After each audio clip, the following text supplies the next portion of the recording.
சமய அறநிலையத்துறை அமைச்சர் அவர் உண்மையிலே அமைச்சரா ரவுடியா? அனைத்து இந்திய அண்ணா திராவிட முன்னேற்ற கழக தொண்டர்களுடைய உழைப்பால் சட்டமன்ற உறுப்பினராக வந்த காரணத்தினால்தான் சைனவம் வைணவத்திற்கு பெண்களை சேர்த்து அவர் கொடுக்கிற விளக்கம். இன்றைக்கு இந்து சமய அறநிலையத்துறை சார்பிலே மானிய கோரிக்கை முன்வைக்கப்பட்டு விவாதம் நடைபெற்று வந்தது. அதில் இந்து சமய அறநிலையத்துறை அமைச்சர் அவர் உண்மையிலே அமைச்சரா இல்ல கேடியா ரவுடியா என்று தெரியவில்லை.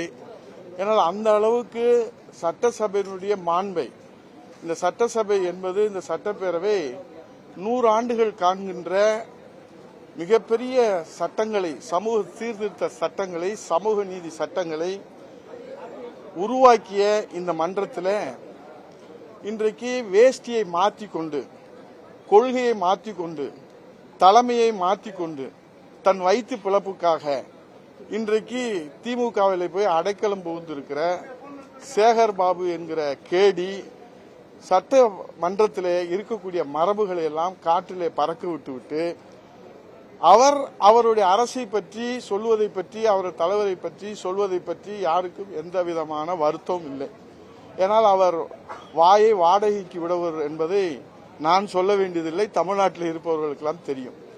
அவரை இன்றைக்கு அமைச்சராக அவர்கள் உட்கார வைத்திருக்கிறார்கள் திமுகவில் என்று சொன்னால், முதலாக சட்டமன்ற உறுப்பினராக அனைத்து இந்திய அண்ணா திராவிட முன்னேற்ற கழகத்திலே புரட்சி தலைவி தமிழகுலசாமி அம்மா அவர்களுடைய ஆசியோடு அனைத்து இந்திய அண்ணா திராவிட முன்னேற்ற கழக தொண்டர்களுடைய உழைப்பால் சட்டமன்ற உறுப்பினராக வந்த காரணத்தினால்தான் இன்றைக்கு அங்கே அமைச்சராக உட்கார வைத்திருக்கிறார்களே தவிர சேகர் பாபு எங்கே என்று தேடி பிடித்து அவர்கள் கொண்டு வந்து உட்கார வைக்கவில்லை, அமர வைக்கவில்லை.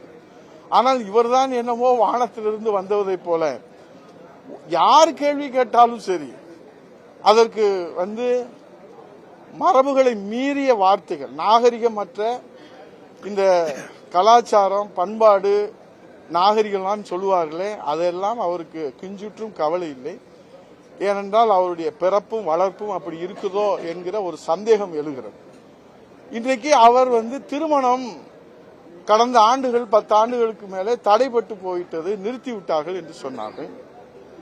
அதற்கு மாண்புமிகு பேரவைத் தலைவர்களே அனுமதி பெற்று இந்திய வரலாற்றிலேயே திருக்கோயில்களிலே ஏழை எளிய வறுமை நிலையிலே விளிம்பு நிலையில இருக்கிற மக்களுக்கு புரட்சி தலைவர் இதய தெய்வம் அம்மா அவர்கள் முதலமைச்சராக இருக்கிற போது 1008 திருமணங்களை உலக வரலாற்றிலே ஒரே மேடையிலே நடத்தி காட்டி வாழ்விலை ஒளியேற்றி வைத்த தலைவி புரட்சி தலைவி அம்மா அவர்கள். அப்போது சேகர் பாபுக்கு தலைமையும் உலகமும் அம்மா அவர்கள் தான்.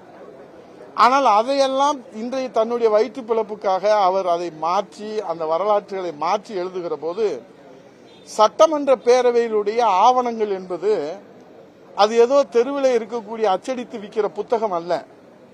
இது இன்னும் 1000 ஆண்டுகள் ஆனாலும் இந்த ஆவணங்கள் வருகிற இளைய தலைமுறைக்கு வழிகாட்டுகிற ஒரு பதிவேடு.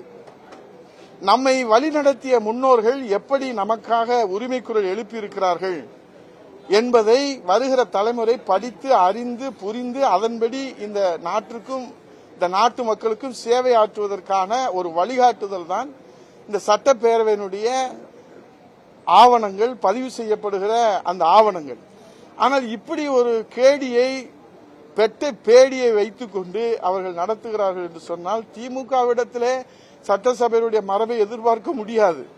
என்றால் அவர் பொன்முடி பொதுக்கூட்ட மேடையிலே மிக சிறந்த விளக்கம், உலகத்திலே எந்த ஞானியும் கொடுக்க முடியாத விளக்கம், சைனவம் வைணவத்திற்கு பெண்களை சேர்த்து அவர் கொடுக்கிற விளக்கம் புண்படுத்தி இருக்கிறது.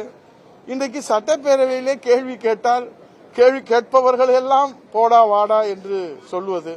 அவர் அம்மாவினுடைய பச்சை குத்தி இருக்கிறார் கைகளிலே, அம்மாவின் ஆன்மா அங்கே இருந்து பார்த்து கொண்டுதான் இருக்கிறது. அவை வேஷ்டியை மாற்றி கொண்டு விட்டு எதை வேண்டுமானாலும் பேசலாம் என்று சொன்னால் நாங்கள் பேசினால் அவர்கள் வேஷ்டியை கலட்டி கொண்டு ஓட வேண்டிய நிலைமைதான் வரும். இருந்த போதிலும் எங்கள் பொதுச் செயலாளர் அவருடைய வார்த்தைக்கு கட்டுப்பட்டு கழகத்தினுடைய கட்சியினுடைய கட்டுப்பாட்டுக்கு கட்டுப்பட்டு தான் அங்கே நாங்கள் அமர்ந்திருந்தோம்.